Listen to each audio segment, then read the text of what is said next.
Hello guys, আসসালামু আলাইকুম। তো আবারও চলে আসলাম আপনাদের মধ্যে নতুন একটি ব্লগ ভিডিও নিয়ে। তো আজকে আমরা কোথায় যাচ্ছি তা কিছুক্ষণের মধ্যে আপনারা জানতে পারবেন। তো বেশি কথা না বাড়িয়ে চলুন যাওয়া যাক মূল ভিডিওতে। বেশি কথা না বাড়িয়ে রকেটের গতিতে আমরা চলে যাচ্ছি বিরিয়ানি খাওয়ার জন্য। তো কোথায় বিরিয়ানি ভালো পাওয়া যায় তা আমরা জানিয়ে দিব আজকের এই ভিডিওতে। তো সাথেই থাকুন, আপনারা দেখতে থাকুন লাস্ট পর্যন্ত কোথায় ভালো বিরিয়ানি পাওয়া যায়। কিছুক্ষণের ভিতরে আমরা চলে আসলাম বড়মা ব্রিজে। এই পর্যায়ে বলে রাখি যে এখানকার ঠিকানাটা আপনারা অনেকে জানতে চাবেন, তো আমি আমার কমেন্ট বক্সে ঠিকানাটা দিয়ে দিব। এখান থেকে সবাই কষ্ট করে দেখে নেবেন। ধন্যবাদ। যাওয়ার পথে আমাদের এতটাই ক্ষুধা লাগছিল যে ক্ষুধার কারণে আমরা আর সামনে যাইতে পারতেছিলাম না, তাই সবাই মিলে আমরা অল্প কিছু মুড়ি খেয়ে নিলাম। থেকে দেখে আমার মুড়িটা খুবই ভালো লাগছিল, তাই খেয়ে নিলাম।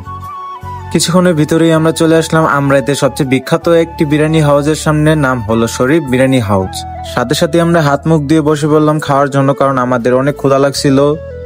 আমরা যদি আর কিছুক্ষণ পরে আসতাম তাহলে আমরা বিরিয়ানিটা পেতাম না, কারণ এখানকার বিরিয়ানি খুবই বিখ্যাত হওয়ার কারণে 1-2 ঘন্টার ভিতরে তাদের পুরো পাতিলটা শেষ হয়ে যায়। কিছুক্ষণের ভিতরে আমাদের সামনে পরিবেশন করা হলো গরুর মাংসের গরম গরম বিরিয়ানি।